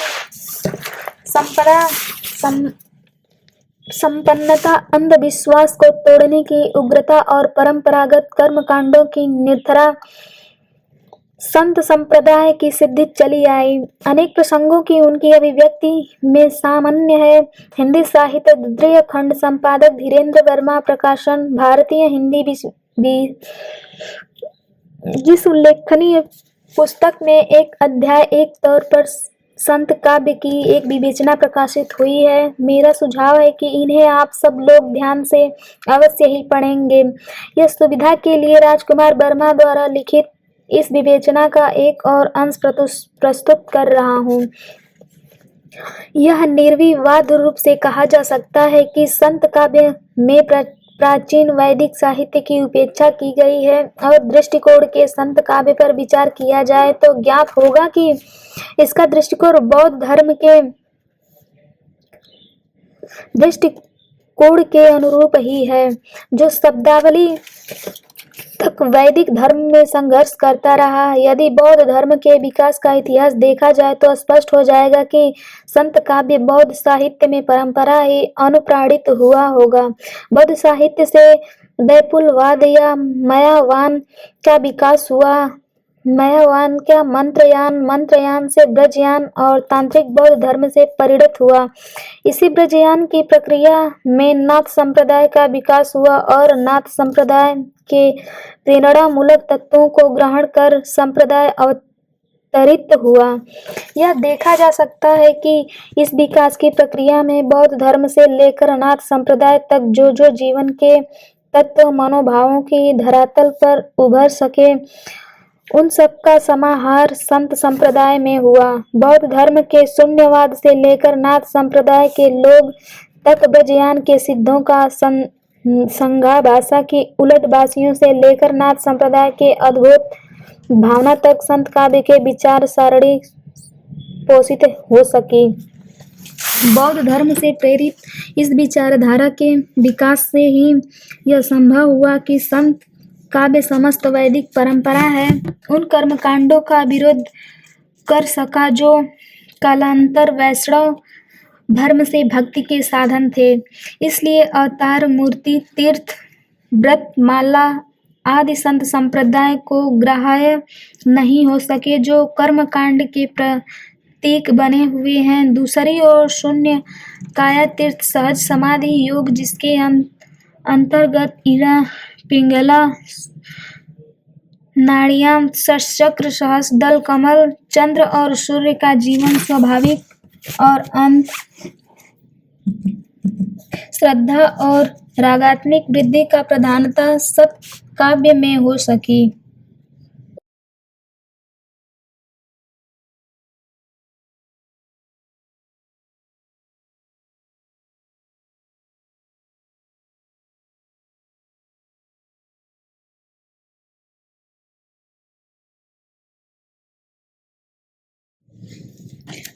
श्याम सुंदर दास संपादन कबीर ग्रंथावली पढ़ें या पारसनाथ तिवारी द्वारा संपादित कबीर साहित्य का अध्ययन करें। आपको पता चलेगा कि कबीर के सैकड़ों पद अवधूतों आधार पर नागपंथी योगियों को संबंधित है। दरअसल कबीर ने यह अवधूतों की साधना पद्धति का भी खंडन किया। डॉक्टर हजारी प्रसाद द्विवेदी ने अनुसार के जो पद संतों को संबोधित किया है वे मूलतः कबीर दृष्टिकोण या उनकी स्थापनाओं का स्पष्टीकरण करने के उद्देश्य से रच गए हैं, परंतु जो पद अवधूतों को संबोधित हैं वे मूलतः नाथपंथियों के हठयोग का खंडन करने के उद्देश्य में रच गए हैं। कबीर नाथपंथियों का हठ योग भी विभिन्न क्रियाओं के द्वारा प्राप्त शून्य भाव को मंदिरा के नशे में धुत मानसिक दशा के समान अस्थायी मानते हैं। वे तो सहज समाधि को ही शाश्वत मानते हैं। इसी तरह अनहद नाद बजने की स्थिति की योगी परम सत्य मानता है, पर कबीर इसे नहीं मानते। वे पूछते हैं कि बाजा जत्र नाद धुनि हुई, जो बजावे सो और कोई बाजी नाचे कौतिक देखा, जो नचावे सो कनऊ न देखा। जो इन अनहद नाच को बजाता है वह बाजीगर को नचाता है। उस परम तत्व के एकाकार होने पर कबीर की दृष्टि है, जबकि योगी योग क्रिया द्वारा अनहद नाद बजने की स्थिति में ब्रह्मवश परम पुरुष मान बैठ जाता है। गोरखपंखी जोगियों की कबीर से अवधूत के रूप में संबोधित किया है। ये लोग कनफटा योगी कहलाते हैं। ये लोग कान के छेद पर कुंडल धारण करते हैं, या अब भी कुछ ऐसे ही जोगी जी हैं जिसे मुद्रा कहते हैं। उसके साथ काली सिक की सीटी गले में होती थी, जिसे श्रृंगी नाद कहते हैं। इनके हाथ में नारियल का खप्पर होता है। वस्त्र गेरुआ, सिर पर जटाएं, शरीर पर भभूत और लटाल पर त्रिपुंड। कबीरदास धन अवधूतों के बाद आचार को देखकर कहते हैं कि ये असली योगी नहीं हो सकते, चूंकि मन में मुद्रा नहीं है, मन में खप्पर और श्रृंगी नहीं है, मन के भीतर आसान और मन का जतपथ भी नहीं है। कबीर ग्रंथावली। अनेक विद्वानों ने कबीर की साखियों, रामायणियों और पदों में क्रमित विकास का अध्ययन कर निष्कर्ष निकाला है कि नाथपंथियों को हठयोग में उनका भंग भी हो गया था। यह एक ऐसा वक्त आया कि वे स्वतंत्र मार्ग में तलाश करने लगे। डॉक्टर मोती सिंह ने कबीर की भक्ति, आस्था और साधना शीर्षक लेख में यही निष्कर्ष निकाला है। उनकी स्थापना की यह कबीर सुझाव जिस रूप में भक्तिवाद की ओर बढ़ा, उसमें अनिवार्य था कि बाह्य क्रिया योग मार्ग में उन्हें हेय प्रतीत हो। कबीर संपादन, विद्रोह, स्नातक और इस स्थापना में 100 उदाहरण विवेचना के उद्देश्य से डॉक्टर मोती सिंह ने कबीर के पद को संतोष समाधि बलि की उद्धृढ़ किया है। जब उसे साईं से मिलन हुआ तो सूरती साबित हो गई। इस सहज समाधि में न तो आंख मूंदते और न तो काल दिखवाते, बल्कि खुले नैन से हंस हंस कर देखते और सुंदर रूप में बस निहारते रहते थे। उन्मनी में यह दशा परम सुख है। ऐसा प्रतीत होता है कि गृहस्थ धर्म का पालन करने वाला जन साधारण से हठ योगी कट से गए थे। उनके आतंक, चमत्कार, करामात, वेशभूषा और बाह्याचार के कारण आम जनता था नागपंथी योगियों का अच्छा असर नहीं पड़ता था। अतः कबीर ने हठयोग के अंतर्गत माने जाने पिपीला मार्ग के तात्कर विहंग मार्ग को अपनाया। जब इस घर के अंदर ही परम मोक्ष उपलब्ध आत्मा साक्षात्कार हो सकता था, तो फिर प्राणायाम के द्वारा कुंडलिनी के जागरण के जरूरत ही क्या है। यही तो पिपीली मार्ग में था, जो कठिन योगी साधना और जीव के उलटकर तालु से सटाने की अनिवार्यता बताता है, जिससे कहीं बेहतर और विहंग मार्ग का सबसे प्राणायाम के बिना भी उच्च अवस्था को प्राप्त हो जाता है। और इस दशा में मनुष्य के बाह्य भौतिक सत्ता के सभी तत्वों को लुप्त हो जाते हैं। मन समाधि की अवस्था पहुंचकर इन विषयों से अलग हो जाता है, तो यही परम पद में चरम आनंद की अवस्था और जहाँ सरोवर के आनंद की तरंगे उठा करती हैं और आत्मा के चकवे की तरह जल के न होते हुए भी किलोल करती रहती है। सुख सरोवर उठे हिलोर, बिनु जल चकवा करत किलोर। सहज समाधि की इस अवस्था के अपने स्वतंत्र मार्ग की ओर बढ़कर कबीर ने प्रेम भक्ति की सर्वथा नए स्वरूप की कल्पना की। इस तरह ज्ञान, योग और भक्ति तीनों सम्मिलन भूमि पर कबीर ने अपने अलग प्रकार के पंथ और साधना मार्ग का विकास किया। कबीर की भक्ति वही नहीं थी कि वैष्णवों की है। कबीर संबंधी समालोचना के गड़बड़ झाले से इस प्रकार की भ्रांति खूब फैली। अनेक विद्वान ने यह मानने की कबीर योग मार्ग छोड़कर दक्षिण भारत के मंदिर के आलवाड़ भक्तों की रामानुजाचार्य, स्वामी रामानंद आदि के द्वारा भक्ति प्रवर्तित मार्ग में अनुयायी बन गए थे। इस घट के अंदर ही सृजनहार और इस घट के अंदर ही आनंद लोक, इस घट के अंदर ही आत्मा रूप परम तत्व और सहज के समाधि द्वारा उससे ताज़ा क्यों हो सकता है, उसे प्रेम और भक्ति से पाया जा सकता है। सज समाधि की इस पद्धति की यदि आप वैष्णव उपासना पद्धति से तुलना कर देखेंगे तो पता चलेगा कि कबीर मार्ग का सर्वथा ही मार्ग है। सूरति नीरति की इस सहज अवस्था का कोई संकेत वैष्णव भक्ति दिखाई नहीं पड़ता। स्त्री पुरुष संबंध, पति पत्नी संबंध, माँ और बेटा का संबंध, ये सारे संबंध कबीर के यहाँ प्रेमा भक्ति में प्रतीक मात्र होता है। हठ योगियों में वैष्णवों से भिन्न इन संतों के मुख्य लक्षण बतलाते हुए कबीर के 4 बातों का उल्लेख किया है। किसी से भी बैर न रखना, निर्वैरता, किसी भी चीज का कामना न करना, निय कामना, परम तत्व रूपी स्वामी से प्रेम, साईं से नेह और विषय वासना का त्याग, विष्णा सुन्यारा, कबीर निरेखे निय कमता, साईं से तेई विषया सुन्यारा रहे, संतानी का अंगद, कबीर का दर्शन। कबीर के काव्य में परम तत्व, जीव माया, सृष्टि आदि का विचार अवश्य ही व्यक्त किए गए हैं और ये विचार एक ही संत के अनुभव प्रस्तुत ज्ञानकण है। इन्हें दर्शन की सुसंगत व्यवस्था के रूप में देखना उचित नहीं है। इसके अतिरिक्त यह एक और भी समस्या है। कबीर को लंबी आयु मिली थी, कहते हैं कि वे 120 वर्ष के जीते रहे।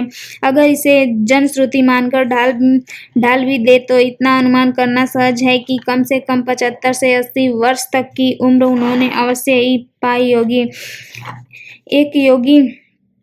एक जोगी, फकीर, संत, साधु और भक्त के रूप में उन्होंने अनेक स्थानों की यात्रा की है। भांति भांति के लोगों से मिले थे। तरह तरह के धर्म, स्त्रियों, चिंतकों, भक्तों, ज्ञानियों आदि से वे टकराए थे।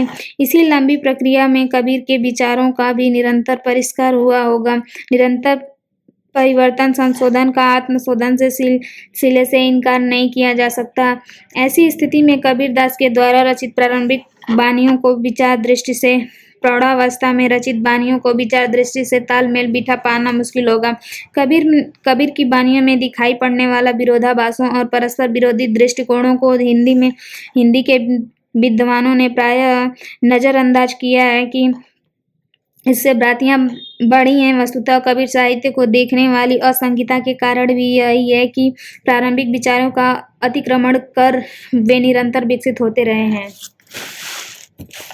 चूंकि ऐतिहासिक तिथिक्रम में उनकी रचनाएं का संकलन न हो सकता है कि अतः दार्शनिक प्रणाली रूप में कबीर का विचार व्यवस्था को ढूंढ निकालना लगभग असंभव कार्य है। कबीर अद्वैतवादी, एकेश्वरवादी और दैत्य समोतवादी, ब्रह्मवादी और नाथपंथी की सूफी, पता नहीं इस तरह कितनी धारणाएं हैं। कबीर के संबंध में इस प्रकार का आलोचनात्मक अराजकता के मूल रूप में आलोचन का निजी पूर्वाग्रह सक्रिय रहा। डॉक्टर रामचंद्र तिवारी ने भी इस तथ्य की पुष्टि की है। वास्तविकता यह है कि कबीर के दार्शनिक विचारों के संबंध में निर्णय करते हुए समय प्रत्येक विचारक किसी न किसी पूर्वाग्रह से प्रेरित रहा है। मोहसिन पानी ने जब कबीर को मुहाद्दीन एकेश्वरवादी कहा था कि जो उनका निर्णय इस्लाम का धर्म भावना से प्रभावित है, तो बाबू श्याम सुंदर दास ने जब कबीर को ब्रह्मवादी या अद्वैतवादी कहा था, तो जो वे मानकर चल रहे थे कि निर्गुण संत धारा शंकराचार्य के अद्वैतवाद को किसी न किसी रूप में प्रेरित और प्रभावित है। डॉक्टर बद्यवाद ने जब कबीर अद्वैतवादी का कहा था कि पूरी निर्गुण संत परंपरा में व्यक्त विचारों के वेदांत के पुराने मतों में अंतर्गत व्यवस्थित करना चाहते हैं। आचार्य हजारी प्रसाद द्विवेदी ने यह कबीर के दैत्य विलय समत्ववादी कहा, तो वे नाथपंथी योगियों को सिद्धांत में पृष्ठपोषी में रखकर कबीर की तुलना कर रहे थे। इसी प्रकार जिन विद्वानों ने कबीर की स्वतंत्र विचारक माना है, वे कबीर की प्रतिभा से प्रभावित होने के साथ ही एक मानकर चले हैं कि कबीर परंपरागत शास्त्रीय चिंतन के कायल नहीं थे।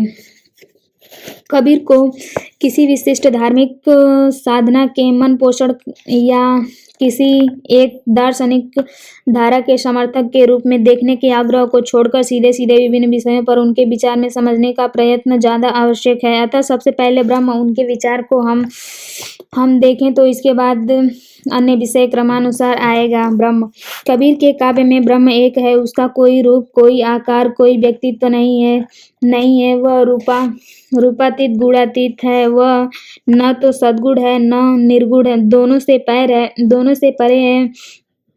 वह इस जगत में सृष्टि के अणु परमाणु में व्यक्त है। उसे किसी मूर्ति, किसी देवालय, किसी तीर्थ में नहीं नहीं पाया जा सकता। वह हमारे शरीर के अंदर, घट के अंदर, पिंड के अंदर, हमारी प्रत्येक सांस के विद्यमान है। वह अवतार ग्रहण नहीं करता। संसार के प्रत्येक वस्तु में एक छुपा हुआ अनहित है। उसका न तो वर्णन हो सकता है और न उसकी कल्पना की जा सकती है। उसे सिर्फ अनुभव द्वारा पाया जा सकता है। गूंगे के गुंड के समान उसके अनेक नाम है। राम, गोविंद, हरि, केशव, करीम, रहीम, खुदा, अल्लाह, निरंजन, अलख आदि। नाम के विभिन्न मानों के बावजूद परम तत्व को एक ही उसे न तो वर्गों में बांटा जा सकता है और न धर्मों में, न जातियों में। उसकी प्राप्ति से, प्रेम से, आत्मा भूति से हो सकती है। योग के अंतर्गत उसकी प्राप्ति सहज समाधि से भी हो सकती है। साधु सहज समाधि वाली साधना में मार्गदर्शन सिर्फ गुरु ही कर सकता है। साधन को परमात्मा से मिलाने की क्षमता के कारण गुरु का स्थान परमात्मा से भी ऊंचा है।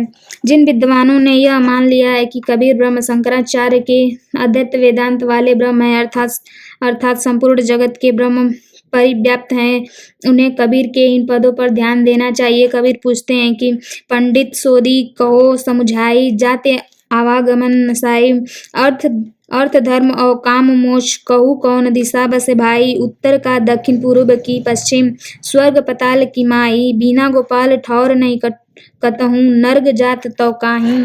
जब गोपाल के अतिरिक्त और कहीं कुछ ठौर बाकी ही नहीं बचा तो फिर पंडित जरा खोज करके बताओ कि ऐसी स्थिति में नरक फिर कहाँ है, मुक्ति किस दिशा में बसती है, ये अर्थ धर्म काम मोक्ष आदि का कहाँ किस दिशा में बसे हुए हैं। इस तरह स्पष्ट है कि कुछ पदों में कबीर ब्रह्म की सर्वव्यापकता, जगत में ब्रह्म की अनन्यता तथा ब्रह्म और जीव की एकात्म अभिन्नता के स्वीकार नहीं करते।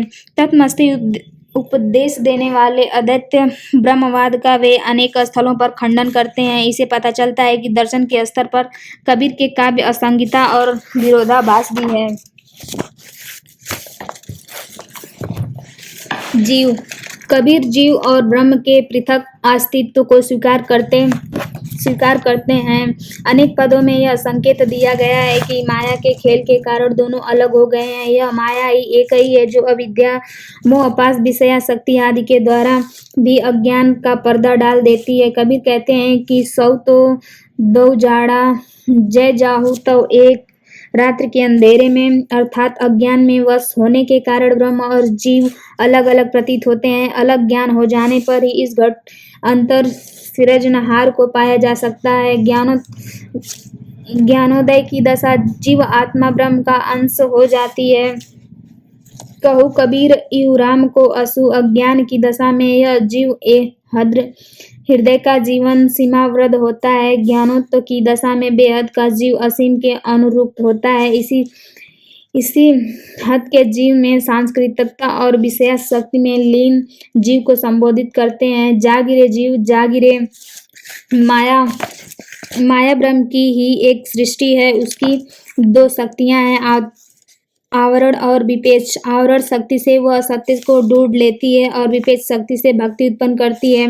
उस युक्त से विभिन्न धर्म साधनाओं में माया की अवधारणा किसी न किसी रूप में प्रचलित रहती है। कबीर उसमें मुक्त न हो सके, वे उसे ठंगिनी, पापिनी, मोहिनी, सर्विणी आदि की संज्ञा देते हैं। परम तत्व को साक्षात्कार में माया को बहुत बड़ी बाधा बताते हैं। वे माया के दोष में विनाश की बात नहीं करते, बल्कि उसे वश में करते और उसे नियंत्रण करने के लिए विजय प्राप्त करते ही बात करते हैं। वे मानते हैं कि माया संतों की दासी चेरी बन जाती है।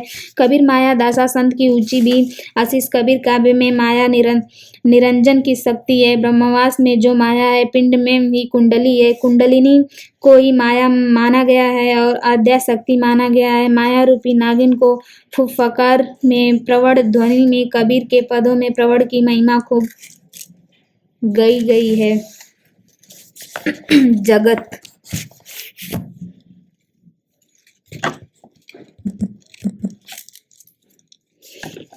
जगत संत काव्यधारा में तथा कबीर के बानियों में जो कुछ भी दिखाई दे रहा है उसे जगत गोचर जगत की संज्ञा दी गई है। यह चंचल है कि गतिशील, अस्थिर है, क्षणिक है, नश्वर है। माया से ही इस जगत की रचना इस जगत की रचना की है, इसलिए यह जगत भ्रांतिजनक है। धन, वैभव, आडंबर, सुख, भोग, संपत्ति, पद, अधिकार ये सब जगत के ही रूप हैं। पर चाहे राजा हो या रंक हो, फकीर हो, सबको जाना है, सभी क्षणभंगुर में मरणशील है। यह संसार के दिन हाट हैं जो साँझ होते ही उठ जाएंगी। जगत की निरस्तता और क्षणभंगुरता के बारे में कबीर की अनेक साखियाँ और पद हैं। क्षणभंगुरता और संवेदनशील चित्र प्रस्तुत करने में कबीर की वाणियों में बड़ी सफलता मिली। ऐसे ही एक पद में कबीर पूछते हैं कि इस झूठे तन पर गर्व क्यों करते हैं? मरने के बाद परिवार वाले तो शरीर को क्षण भर की घर में रखने को तैयार नहीं होते। जिस शरीर को, जिस पिंड को खीर खांड और घी से संवारा, उसी शरीर को प्राण निकल जाने के बाद निष्क्रिय समझकर जला दिया जाता है। जिस शरीर में सुरुचि अभिरुचि के साथ पंगड़ी बांधी जाती थी, उसे मृत्यु के बाद कौवे अपनी चोंच में खोद खोद कर खाते हैं। हड्डियां सूखी लकड़ी की तरह समान जलती हैं और केश तृण के समान जल जाते हैं। कबीर कहते हैं कि यम का डंडा लगने पर ही लोग मुंह नहीं त्यागते।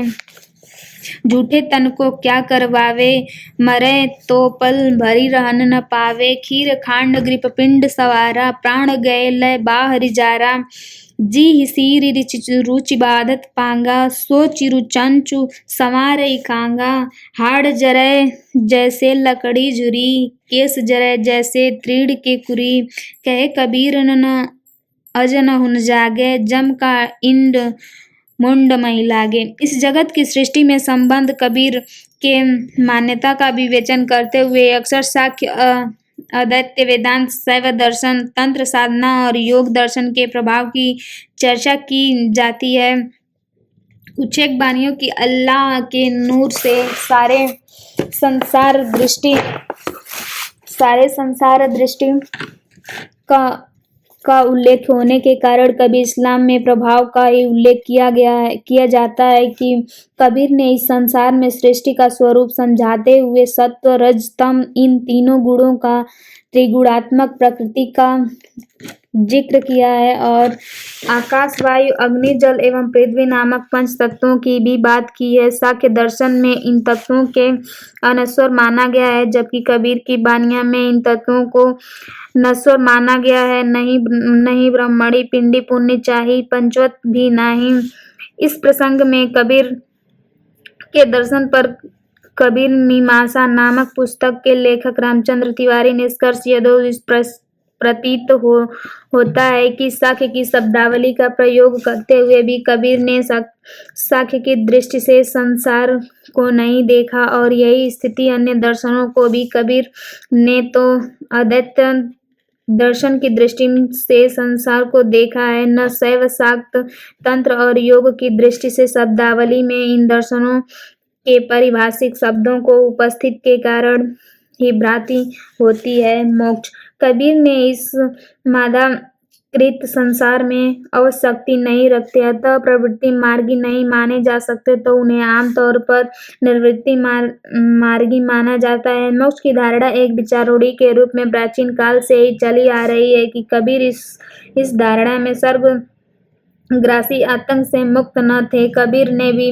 उस विचार रूढ़ी के अनुसार मोक्ष को जीवन मरण के चक्र में, इस संसार में बार बार आवागमन के चक्र में छुटकारे के अर्थ में ही ग्रहण किया है। प्रवीण विचार रूढ़ी यह भी रही है कि जीवन मरण के बंधन में मुक्त होकर भवसागर तर जाता है और बैकुंठ लोक पहुंच जाते हैं। पर कबीर के बैकुंठ लोक में विश्वास नहीं करते। कबीर किसी भी ऐसे बैकुंठ लोक के अस्तित्व का खंडन करते हैं। वे पूछते हैं कि राम, मुझे तार कर, मेरा उद्धार कर, आप मुझे कहाँ ले जाओगे? वह बैकुंठ कहाँ है? राम, मोहित तारी कहाँ ले जाऊं?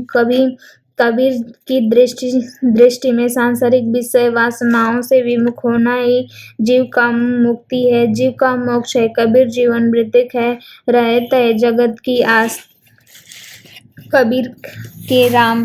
कबीर की वाणियों में जिस राम का बार बार उल्लेख होता है वह दशरथ पुत्र राम नहीं बल्कि निर्गुण निराकार परम सत्ता के अर्थ राम के अस्तित्व को स्वीकारा गया है। कबीर ने भी राम की भक्ति में, तुलसी ने भी एक निर्गुणिया और दूसरे सगुनिया, दोनों ने राम भक्ति की तत्व में काफी अंतर बताया। अलौकिक अगोचर परम सत्ता के लिए कबीर की वाणियों में सिर्फ राम का ही एक अपनी उल्लेख नहीं हुआ बल्कि हरि गोविंद निरंजन केशव नारायण माधव मुकुंद विश्वभर विठुला मुरारी कबीर रहीम आदि का भी नाम लिया गया है। सदियों में चले आ रहे हैं वैचारिक संस्कारों की व्यक्त करने वाले पारिभाषिक पदों में स्वीकार करने और उनके प्रयोगों द्वारा से नई बात कहने में कबीर की वश्यता के कारण अनेक समस्याएं उठ गई हैं। लेकिन यह कबीर की वाणियों में आए ऐसे प्रसंगों पर ठीक से ध्यान दे तो पता चलेगा कि वे जिस राम का उपासना करते हैं वह अविगत है और परम तत्व और वेद पुराण आदि का उसका मर्म नहीं जानते। अविगत की लखी न जाई चारि वेद जाके स्मृत पुराना, न व्याकरण परम न जाना। न तो उसकी रूपरेखा है न ही उसका वर्ण, निर्भय न निरंकार, अलख निरंजन, वर्ण अवर्ण से परे, सृष्टि और लय से परे हैं। वह लोक और वेद दोनों में परे हैं। प्राचीन काल में चली आ रही नीति शैली अर्थात वह भी नहीं है कि कबीर की वाणियों में बार बार मिलती है। कबीर की कविताओं में निरूपित यह सर्वव्यापी अगोचर परम तत्व की सृष्टि का करता है।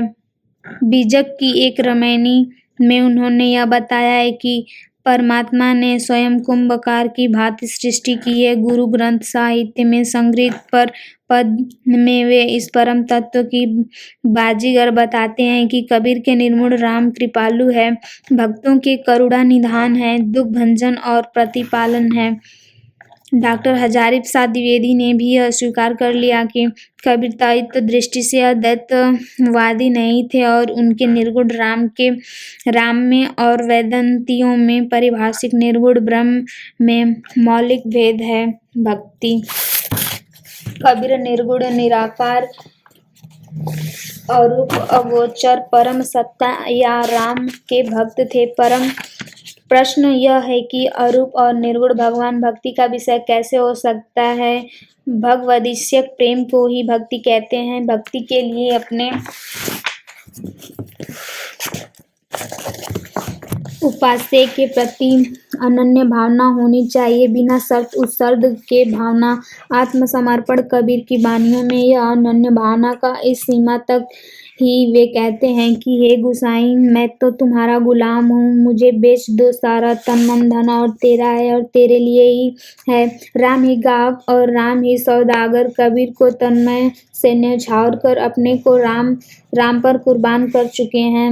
मैं गुलाम मोही बेची गुसाई, तन मन धन मेरा राम जिकता ही।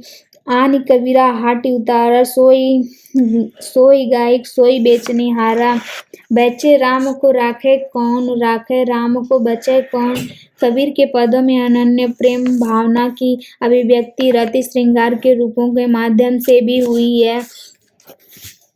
तलपे बिन बालम मोर जिया अथवा एक अन्य पद में मैं अबला पीऊ पीऊ करूँ निर्गुण मेरा पीऊ। नाथपंथियों में प्रभाव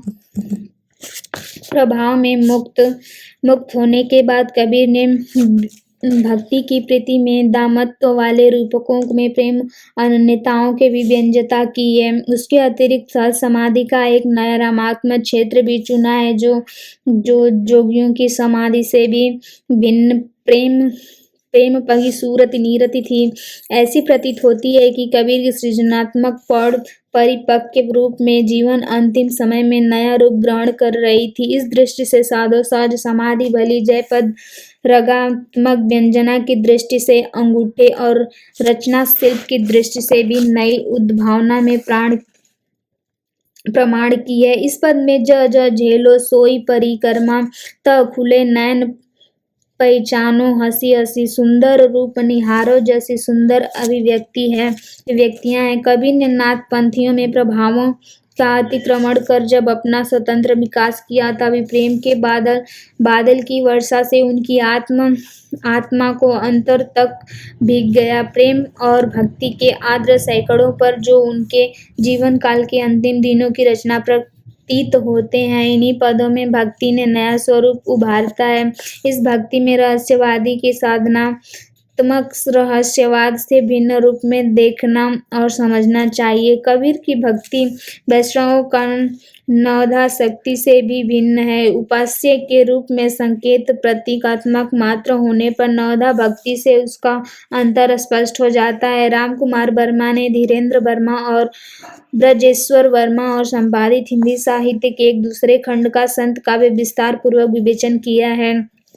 वर्मा जी कबीर की भक्ति के विभिन्न अवयवों का उल्लेख करते हुए बताते हैं कि उससे निम्नलिखित आवश्यकताओं की पूर्ति हुई।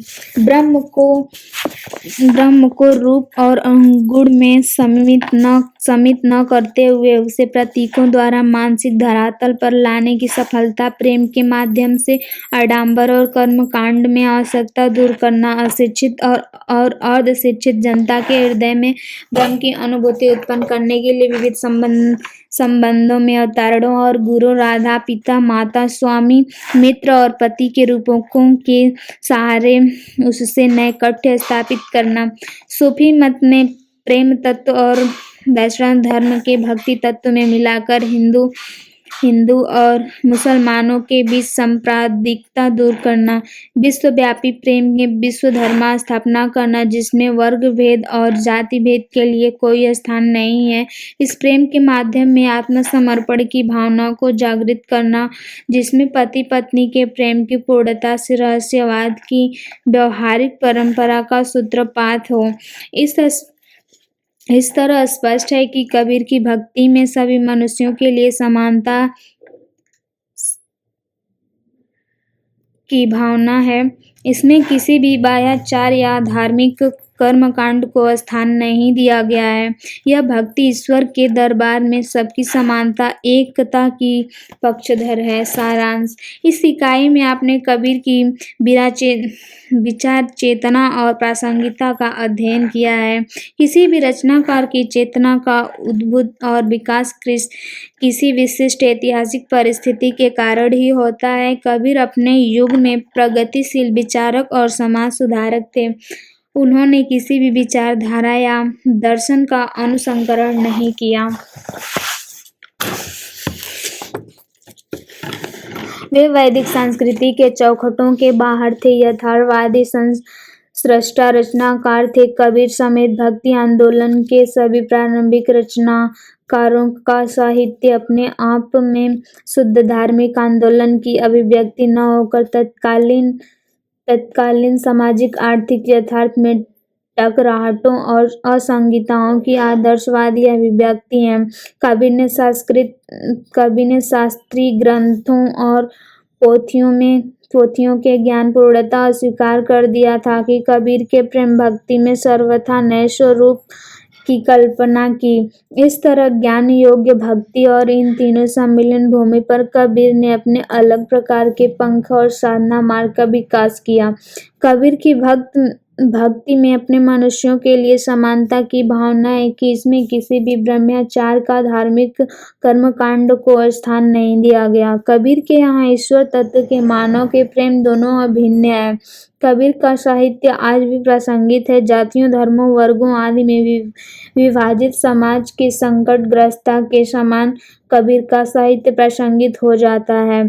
तथ्य और सांकेतिक व्यंजनाओं के कारण कबीर की वाणियाँ आज के पाठकों की समकालीन जीवन में बदले हुए संदर्भों में उतना ही झकझोरती है कि जितनी मध्यकालीन यथार्थबोध के संदर्भों में। अभ्यास प्रश्न: कबीर के काव्य को लेकर फैली भ्रांतियों को संक्षेप में प्रस्तुत कर उनका समुचित खंडन प्रस्तुत कीजिए। मध्ययुग के प्रगतिशील रचनाकार के रूप में कबीर का मूल्यांकन कीजिए। सतना काव्यधारा के प्रतिनिधि के रूप में कबीर का काव्य पर सिद्धों पर नाथों का प्रभाव का विवेचना। कबीर के दर्शन में विभिन्न पहलुओं का प्रकाश डाला।